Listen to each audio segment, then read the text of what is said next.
Hello everyone. So welcome today psychology talk channel. और आज हम डिस्कस करने वाले हैं मूड डिसऑर्डर के बारे में। मूड डिसऑर्डर साइकेट्रिक कंडीशन है जिसमें पर्सन के इमोशनल स्टेटस या इमोशनल स्टेट एबनॉर्मल तरीके से चेंज होते रहते हैं। कभी मूड एक्सट्रीमली लो हो जाता है और कभी एक्सट्रीमली एलिवेटेड हो जाता है। तो साइकेट्री में मूड डिसऑर्डर के कुछ इंपॉर्टेंट टाइप्स होते हैं, जैसे कि major depressive disorder, persistent depressive disorder, bipolar first disorder and bipolar second disorder. And the next is cyclothymic disorder. So let's understand these disorder step by step. So major depressive disorder में सबसे common mood disorder major depressive disorder को माना जाता है। It conditions इस तरीके के condition में पर्सन persistent sadness और लॉस ऑफ इंटरेस्ट एक्सपीरियंस करता है। फॉर एग्जाम्पल, रिया एक स्कूल टीचर थी। पहले वो एनर्जेटिक फील करती थी, बहुत चेयरफुल रहती थी, लेकिन कुछ दिनों के बाद उसको हर वक्त सैडनेस रहने लगी। उसको उसको किसी भी एक्टिविटी में उसका मन नहीं लगता था और उसको लगता था कि मैं यूजलेस हूँ, पूरी तरीके से बेकार हो चुकी हूँ, मुझे सुसाइड कर लेना चाहिए, लाइफ का कोई पर्पस नहीं है। और ये सिम्टम्स अगर 2 वीक से ज्यादा है और 2 वीक तक ये कॉन्टिन्यूअस चलते चले आ रहे हैं तो इसे मेजर डिप्रेसिव डिसऑर्डर डायग्नोज किया जाता है। सो इसके कुछ कॉमन सिम्टम्स होते हैं, जैसे sadness of mood, loss of interest, low energy, sleep problem and difficulty of concentration. तो चलिए बात करते हैं परसिस्टेंट डिप्रेसिव डिसऑर्डर के बारे में। तो परसिस्टेंट डिप्रेसिव डिसऑर्डर, जिसे हम डायस्थैमिया भी कहते हैं, ये डिप्रेशन के लॉन्ग टर्म में माइल्डर फॉर्म होता है। सो इस डिसऑर्डर में सिम्टम्स कम सीवियर होते हैं, लेकिन 2 इयर्स या उससे भी ज्यादा तक ये परसिस्ट करते हैं, कॉन्टिन्यूअस बने रहते हैं। फॉर एग्जाम्पल, अमन को हमेशा लो मूड फील होता है। वो डेली एक्टिविटीज करता है, लेकिन उसको लाइफ में किसी भी चीज में किसी भी तरीके की कोई इंजॉयमेंट, एक्साइटमेंट फील नहीं होती है। लोग अक्सर कहते हैं ये तो बस थोड़ा नेगेटिव पर्सन है, लेकिन एक्चुअली ये क्रॉनिक डिप्रेशन हो सकता है। तो चलिए अब हम बात करते हैं बाइपोलर डिसऑर्डर की। अब बात करते हैं बाइपोलर डिसऑर्डर के बारे में, तो सबसे पहले हम उसके टाइप जानेंगे। ये 2 टाइप के होते हैं, so bipolar first and bipolar second. तो इस डिसऑर्डर में पर्सन एक्सट्रीम मूड स्विंग करता है। मेनिया यानी extreme elevated mood, energetic feel करना, ऐसा लगना कि किसी ने चाबी भर दी है, और पर्सन रेस्टलेस रहता है, हमेशा चलता रहता है, बोलता रहता है, बहुत ही ज्यादा एक्सट्रीम एलिवेटेड मूड में होता है। And the second is depression, यानी उदासी और मायूसी का फेज। सो मैनिक एपिसोड्स में पर्सन बहुत ज्यादा एनर्जेटिक फील करता है, फास्ट रहता है और रिस्की डिसीजंस बहुत ज्यादा लेता है, वायलेंट होता है, अग्रेसिव होता है, अब्यूसिव होता है, और उसको ऑलमोस्ट स्लीप की प्रॉब्लम होती है।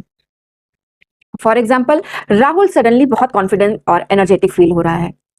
उसने इम्पल्सिविटी लार्ज अमाउंट में बढ़ गई है, मनी इन्वेस्ट करता रहता है, अननेसेसरी की चीजें खरीदता रहता है, जो उसकी काम की भी नहीं है वो भी उसको परचेस कर लेता है।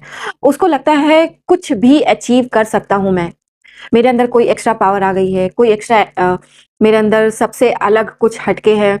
लेकिन कुछ वीक्स बाद वो सीवियर डिप्रेशन में चला जाता है, उदासी मायूसी के फेज में चला जाता है। सो ये पैटर्न बाइपोलर फर्स्ट डिसऑर्डर में देखा जाता है, यानी कि डिप्रेशन और मेनिया का फेज ऐसे बढ़ता रहता है। सो बाइपोलर सेकंड की बात हम करते हैं। नेक्स्ट है बाइपोलर सेकंड। अब हम जानेंगे बाइपोलर सेकंड क्या होता है। सो ये बाइपोलर फर्स्ट जैसा ही लगता है, लेकिन मेनिया की जगह हाइपोमेनियक स्टेज होती है। मींस हाइपोमेनिया मेनिया से लेस सीवियर होता है, यानी कि एलिवेटेड मूड रहेगा पर मेनिया से स्लो कंडीशन रहेगी उसकी। सो पर्सन एनर्जेटिक और प्रोडक्टिव फील करता है, लेकिन बिहेवियर एक्सट्रीम या डेंजरस नहीं होता है। हाउएवर, डिप्रेसिव एपिसोड्स काफी सीवियर हो जाते हैं, लेकिन बाइपोलर फर्स्ट को आइडेंटिफाई करना समटाइम्स डिफिकल्ट होता है। सॉरी, बाइपोलर सेकंड को आइडेंटिफाई करना समटाइम्स ही डिफिकल्ट होता है, क्योंकि दोनों के सिम्टम्स काफी मिलते जुलते हैं। तो बस हमें एक चीजें देखनी है कि रिस्की एलिमेंट्स कितने हैं। अगर रिस्क ज्यादा है, रिस्क ज्यादा ले रहा है और सीवियर ज्यादा कंडीशन लग रही है मेनिया की, तो फिर वो बाइपोलर फर्स्ट हुआ। ओके, सो अब साइक्लोथाइमिक डिसऑर्डर की तरफ बढ़ते हैं। So let's understand what is cyclothymic disorder. So इस डिसऑर्डर में मूड स्विंग होता रहता है, लेकिन फुल मेनिया या फुल डिप्रेशन का एपिसोड नहीं होता है। कभी मेनिया आ सकता है, कभी डिप्रेशन का फेज हो सकता है, और मिक्स भी हो सकता है। सो पर्सन कभी माइल्ड डिप्रेशन एक्सपीरियंस करता है और कभी माइल्ड हाइपोमैनिक सिम्टम्स एक्सपीरियंस करता है, और ये मूड फंक्शंस एटलीस्ट 2 इयर्स तक कॉन्टिन्यूअस चलते रहते हैं। फॉर एग्जाम्पल, कभी पर्सन एनर्जेटिक और ऑप्टिमिस्टिक फील करता है, और कुछ वीक्स बाद उसका मूड लो हो जाता है, इरिटेबिलिटी एक्सपीरियंस करता है। लेकिन सिम्टम्स बाइपोलर डिसऑर्डर जितने सीवियर नहीं होते हैं, थोड़ा सा कम सीवियरिटी लेवल होती है। Show cause of mood disorder, अब हम जानेंगे कि मूड डिसऑर्डर के कॉजेस क्या क्या हो सकते हैं। सो मूड डिसऑर्डर के कुछ कॉमन कॉजेस देखे जाते हैं, जैसे जेनेटिक फैक्टर, न्यूरोट्रांसमीटर इनबैलेंस्ड यानी सेरोटोनिन और डोपामाइन का इम्बैलेंसमेंट, और stressful life event, trauma, tragedy, and sometimes it happen because of environmental factor. तो अब हम जानेंगे कि इसका ट्रीटमेंट क्या है। अगर हम समझ गए हैं कि हमें बाइपोलर डिसऑर्डर है या किसी और को बाइपोलर डिसऑर्डर है, तो अब हम क्या कर सकते हैं। तो चलिए बात करते हैं ट्रीटमेंट की। So mood disorder treatable condition है। Common treatment including like psychotherapy, episodic CBT and mood stabilising medicine आती हैं। आप साइकेट्रिस्ट को दिखा सकते हैं। जब मूड स्टेबल हो जाता है तो फिर हम सीबीटी यानी साइकोथेरेपी स्टार्ट करते हैं। Life changing and support system, so early diagnosis और ट्रीटमेंट रिकवरी का चांस इंक्रीज कर देता है। सो फाइनली इंपॉर्टेंट बात यह है कि मूड डिसऑर्डर सिर्फ मूड स्विंग नहीं है, यानी कह देना कि मेरा मूड बहुत ज्यादा स्विंग होता है, बहुत जल्दी जल्दी मूड स्विंग होता है। इट्स नॉट फाइनल रिजल्ट और it's not of any solution. आप इसको पहले समझिए कि कितने दिनों से हो रहा है, कितने सालों से हो रहा है, इसकी सीवियरिटी लेवल क्या है और क्या ये ट्रीटेबल है। सो ये सीरियस साइकेट्रिक कंडीशन है। पर्सन की लाइफ, रिलेशनशिप और वर्क का भी इस पे बहुत बड़ा इफेक्ट पड़ता है, लेकिन प्रॉपर ट्रीटमेंट और सपोर्ट के साथ रिकवरी पॉसिबल है।